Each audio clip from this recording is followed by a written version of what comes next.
Hello दोस्तों, आज की इस वीडियो में हम सीखेंगे इलेक्ट्रिक केटल के बारे में। आप देख सकते हैं मेरे हाथ में ये जो इलेक्ट्रिक केटल है ना, इसको हम पावर सप्लाई के साथ कनेक्ट कर रहे हैं। तो ये ना ही हीटिंग कर रही है और ना ही इसका जो इंडिकेटर है वो ऑन हो रहा है। मैं आपको दिखा देता हूँ। आप देख सकते हैं इसका जो बटन है वो ऑन है और मैंने इसकी जो पावर कोड है वो बोर्ड के साथ कनेक्ट कर दिया है और बोर्ड का जो स्विच है वो भी ऑन कर दिया है। तो आप देख सकते हैं मैं इसका जो स्विच है वो ऑन ऑफ कर रहा हूँ। इसका जो इंडिकेटर है वो ऑन नहीं हो रहा है और ना ही ये हीटिंग कर रही है। तो चलिए अब इसको हम खोल के देख लेते हैं कि इसके अंदर इसके जग में दिक्कत है या फिर इसका जो नीचे होल्डर है इसमें दिक्कत है। तो आप देख सकते हैं ये जो हमारी केटल है ना, ये 1000 वाट की है और इसमें 1.2 लीटर जो है वो दूध या पानी आप इसमें डाल सकते हैं। तो चलिए पहले हम इस होल्डर को चेक करेंगे, उसके बाद फिर हम ये जो केटल है इसको चेक करेंगे। तो आप देख सकते हैं ये जो होल्डर है ना, होल्डर के ऊपर ये जो मेरे पास बल्ब है इसको लगा के चेक करूँगा कि इसका जो होल्डर ठीक है या फिर नहीं। तो आप देख सकते हैं मैंने इसकी जो पावर कोड है वो फिर से बोर्ड के साथ कनेक्ट कर दिया है और करने के बाद फिर इस बल्ब के ज़रिए मैं इस होल्डर को चेक करूँगा कि ये जो होल्डर सही है या फिर नहीं। तो चलिए इसकी होल्डर की जो पिन है ना, पिन के साथ इस बल्ब की दोनों वायर को लगाते हैं और देखते हैं कि बल्ब जलता है या फिर नहीं। तो आप देख सकते हैं एक जो वायर लगानी है ना हमने, इसके जो बीच में पिन है ना, यहाँ पे पिन लगती है दोस्तों इस होल्डर में। तो इस पिन पे हम एक वायर को लगा देंगे और दूसरी जो है वो इसके साइड वाले जो होल है उसमें लगाएंगे। तो आप देख सकते हैं बीच में लगा दिया है और दूसरी साइड में भी लगा दिया है। बल्ब जो है वो ऑन नहीं हो रहा है। इसकी जो पावर कोड है वो भी ख़राब हो सकती है। तो आप देख सकते हैं इसकी जो दूसरी वाली लीड उसको घुमा के भी लगाया तब भी ये नहीं चल रहा है। तो चलिए इसको हम खोल के देख लेते हैं कि इसकी जो लीड है, ये पावर कोड है वो ख़राब हो चुकी है या फिर इसका ये होल्डर की जो पिन है वो ख़राब हो चुकी है। तो इसको हम खोल के ही जान पाएंगे। तो चलिए इसको खोलने के लिए इसके जो चारों स्क्रू है, इन चारों स्क्रू को खोलना पड़ेगा। आप देख सकते हैं स्क्रू को मैंने खोल दिया है। पिन तो हमें दोस्तों ठीक लग रही है। चलिए अब इसकी जो लीड है, ये जो पावर कोड है इसे चेक कर लेंगे। पिनें तो हमें बिल्कुल सही लग रही है। तो ये जो पावर कोड है ना उसको चेक करने के लिए हमें इसकी ब्लू और ये जो ब्राउन कलर की वायर है ना उस पर बल्ब को लगाना पड़ेगा। तो आप देख सकते हैं मैंने इसको पावर को जो है वो फिर से बोर्ड में लगा दिया है। अब इसको बल्ब के ज़रिए चेक करेंगे कि हमारी जो लीड है वो सही है या फिर नहीं।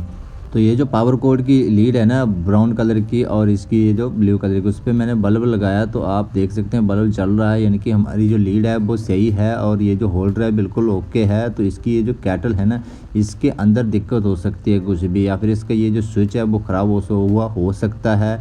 तो इसमें कुछ भी हो सकता है। चलिए इस होल्डर को हम फिर से वैसे का वैसे कर देते हैं, फिर से इसको फिट कर देते हैं। तो फिट करने के लिए वैसे ही जैसे हमने खोला है ना वैसे ही आपने इसको फिट कर देना है। तो आप देख सकते हैं इसको कुछ इस प्रकार से फिट कर दीजिएगा ताकि इसकी जो वायर है वो खींचे ना। इसको आप कुछ इस प्रकार से साइड से इसमें फंसा देंगे ताकि इसकी वायर जो है वो अगर आप बाहर से खींचेंगे तो ये खींचे ना दोस्तों। कुछ इस प्रकार से इसको सेट कर देंगे और फिर सेट करने के बाद इसका ये ऊपर जो 4 स्क्रू है, इन चारों स्क्रू को आपने अच्छे से लगा के और टाइट कर देना है। तो दोस्तों आप देख सकते हैं मैंने इसके जो चारों स्क्रू है जो वो लगा दिए हैं और बढ़िया से टाइट कर दिया है। चलिए अब इसके बाद ये जो हमारा होल्डर है बिल्कुल ओके, इसको हम साइड में रख देते हैं। उसके बाद इसकी ये जो केटल है, केटल को चेक करेंगे कि इसका ये जो स्विच का वो ख़राब हो चुका है। तो केटल को खोलने के लिए सबसे पहले हम इसके स्विच को चेक करेंगे, उसके बाद फिर हम इसके नीचे चेक करेंगे। तो आप देख सकते हैं इस स्विच को चेक करने के लिए इसका ये जो ऊपर वाला कवर है इसको हटाना पड़ेगा। तो इसके नीचे एक स्क्रू दिया रखा होगा, उसको खोल लेंगे। खोलने के बाद चलिए अब इसके स्विच के नीचे ये 2 वायर लगी है ना, इन दोनों वायर को हम क्या करेंगे आपस में शॉर्ट कर देंगे। ताकि क्या होगा कि ये हमें पता लग जाएगा कि हमारा ये स्विच ख़राब है या फिर इसके नीचे जो थर्मोस्टेट लगा हुआ है जो ये वो ख़राब है। तो चलिए इसको हम ये जो इसकी जो लीड है इसको निकाल देते हैं। निकाल के फिर इन दोनों लीड को हम आपस में जोड़ देंगे। जोड़ने से फिर हमें पता चल जाएगा कि हमारा ये जो स्विच है वो ख़राब है। तो आप देख सकते हैं मैंने दोनों लीड को निकाल दिया है। निकालने के बाद इसको आपस में जोड़ दिया है। जोड़ने के बाद फिर ये जो जग है ना, जग को हम इसके होल्डर के ऊपर रखेंगे और फिर आप देख सकते हैं मैंने इसके जो जग होल्डर की जो लीड है इसको मैंने फिर से पावर सप्लाई के साथ कनेक्ट कर दिया है और फिर अब इस जग को हम इस होल्डर के ऊपर रखेंगे, इस केटल को।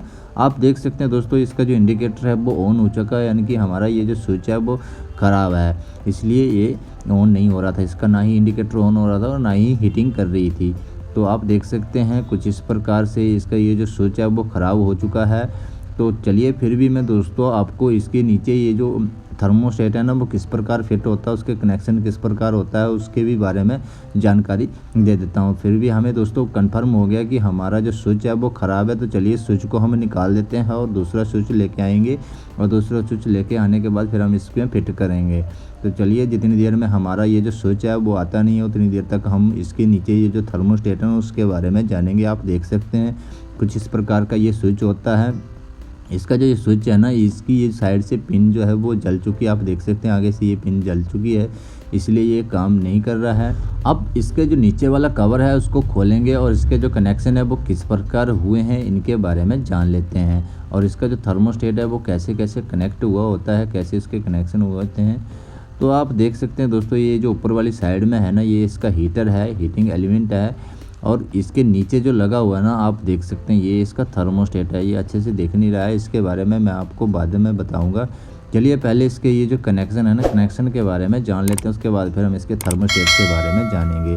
तो कनेक्शन के बारे में जानने से पहले इसकी ये जो स्विच की वायर है ना दोनों, इनको बाहर कर देंगे। उसके बाद आप देख सकते हैं इसका ये जो बीच वाली पिन है ना, यहाँ पे फेस आएगा, और फिर फेस आने के बाद इसकी ये जो नीचे के रेड कलर की वायर है ना, वहाँ से फेस आकर और फिर स्विच से घूम के दूसरी वायर में जाएगा, और फिर दूसरी वायर से घूमकर, और इसका ये जो हीटर का एलिमेंट का एक कनेक्शन है ना, एक टर्मिनल, वहाँ से घूम के फिर दूसरा जो हीटर का टर्मिनल है वहाँ से घूम के, और इसका जो नीचे आप देख सकते हैं थर्मोस्टेट से होकर, और इसकी जो वायर वाली होल्डर की पिन है ना वहाँ पर आएगा, और फिर वहाँ पर हमारा न्यूट्रल होगा तो हम न्यूट्रल के साथ कनेक्ट हो जाएगा। उसके बाद आप देख सकते हैं इसी इंडिकेटर की जो दो वायर लगी हुई है ना, ये दोनों हीटर के टर्मिनलों पे लगी हुई है। तो चलिए दोस्तों अभी आप इसके बारे में समझ चुके होंगे कि इसके कनेक्शन किस प्रकार होते हैं। चलिए अब इसके जो थर्मोस्टेट है ना उसके बारे में देख लेते हैं। तो दोस्तों आप देख सकते हैं इसके नीचे की साइड में ये जो पिन दिख रही है ना, ये ही इसका नीचे की साइड में थर्मोस्टेट लगा हुआ है। ये क्या करेगा ना कि अगर इसमें ज़्यादा टेम्परेचर हो जाएगा तो ये पावर को कट कर देगा, और इसका जो हीटर है वो उसको सप्लाई जाना बंद हो जाएगी। तो चलिए दोस्तों अब हम इसको फिर से फिट कर देते हैं, जैसे कि हमने खोला था वैसे ही हम इसको फिट कर देंगे। तो आप देख सकते हैं मैंने इसकी स्विच के वायर को निकाल दिया, उसके बाद इसके इंडिकेटर को हम फिट कर देंगे। उसके बाद फिर इसका ये जो ऊपर वाला कवर है ना उसको वैसे ही वैसे लगा देंगे जैसा हमने खोला था। उसके बाद हम इसके जो ऊपर स्क्रू लगते हैं ना, इन तीनों स्क्रू को अच्छे से लगा के और टाइट कर देंगे।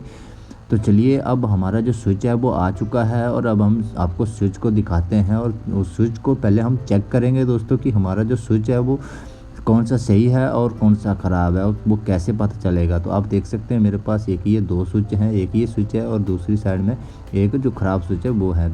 तो चलिए इन दोनों स्विच को हम कैसे चेक करते हैं ये सब आपको मैं अच्छे से बताने वाला हूँ। तो चलिए आप देख सकते हैं दोस्तों मेरे पास एक सीरीज टेस्ट लैंप बनाया हुआ है। तो उसमें आप जो सीरीज बोर्ड मैंने आपको दिखाया ना दोस्तों, उसमें ये जो लीड है दोनों वो निकाली हुई है। अगर मैं इसको आपस में शॉर्ट करूँगा तो बल्ब जल जाएगा। तो आप देख सकते हैं मैंने एक बल्ब एक स्विच पे लगाया तो नहीं जल रहा, दूसरे पे लगाया तो जल रहा है। चलिए आप इस स्विच को हम दोनों स्विच को ऑफ कर देते हैं, और आप देख सकते हैं नई जो हमारा नया वाला स्विच है वो उसमें भी बल्ब नहीं जल रहा है, और आप देख सकते हैं आपस में लगा रहा हूँ तब जल रही है बल्ब जो है। अब मैं इस स्विच को ऑन ऑफ कर रहा हूँ तब बल्ब जो है वो जल रहा है। आप देख सकते हैं दूसरे का स्विच को मैं ऑन ऑफ कर रहा हूँ तब मेरा जो बल्ब है वो नहीं चल रहा है, यानी कि हमारा ये जो स्विच है वो ख़राब है दूसरी साइड वाला। तो हम इसका ये जो सही स्विच है इसको लेकर और फिर इसके केटल के ऊपर हम फिट कर देंगे जैसे ही हमने खोला था। तो फिट करने से पहले दोस्तों इसके कनेक्शन कर लेंगे। आप देख सकते हैं कुछ इस प्रकार इसकी जो स्विच की लीड है वो लगा दिया है। लगाने के बाद इसके ऊपर भी एक स्क्रू लगता है दोस्तों, उस स्क्रू को आप अच्छे से लगा दीजिएगा, क्योंकि अगर इस स्क्रू को नहीं लगाएंगे ना तो इसका स्विच जो है वो हिलता रहेगा, और हिलने से क्या होगा कि ये काम नहीं करेगा, और या फिर कई बार ये हीटिंग होकर जल भी जाएगा। तो ये फिक्स कर दिया हमने, इसलिए स्क्रू लगाया होता है। तो चलिए अब इसके ऊपर ये जो निब है इसको लगा देंगे, और लगाने के बाद फिर इसका ऊपर वाला जो कवर है इस कवर को भी लगा देंगे। तो दोस्तों आप देख सकते हैं मैंने इसके ऊपर वाला जो कवर है उसको भी लगा दिया है, और लगाने के बाद फिर इसकी साइड में जो नीचे की तरफ में एक स्क्रू है दोस्तों उस स्क्रू को भी लगा देंगे। अगर उस स्क्रू को नहीं लगाएंगे ना तो इसका ये जो कवर है ऊपर वाला कवर ये खुल जाएगा। बाकी के केटलों में भी दोस्तों स्क्रू दे रखा होता है या फिर लॉक दिए होते हैं। तो आप देख सकते हैं मैंने इसके ऊपर वाला जो कवर है उसके ऊपर जो स्क्रू लगा हुआ था उसको भी लगा दिया है, और लगाने के बाद फिर अब इस स्क्रू को हम अच्छे से टाइट कर देंगे दोस्तों। इसके बाद हम इसके ऊपर वाला जो कवर है ना इसको खोलेंगे। आप देख सकते हैं ये बिल्कुल आसानी से खुल रहा है। इसके बाद फिर हम इसके जो नीचे वाला ये होल्डर है, होल्डर की जो पावर कोड वाली लीड है इसको लगाएंगे और लगाने के बाद केटल को ऊपर रख देंगे और फिर चेक करेंगे कि हमारा जो केटल है वो ओके काम कर रही है या फिर नहीं। आप देख सकते हैं जैसे स्विच को ऑन किया तो इंडिकेटर जो है वो ऑन हो चुका है, ऑफ कर रहा हूँ तो ऑफ हो रहा है, ऑन कर रहा हूँ तो इंडिकेटर जो है वो ऑन हो रहा है और ये हीटिंग भी कर रही है। तो दोस्तों कुछ इस प्रकार केटल की रिपेयरिंग की जाती है।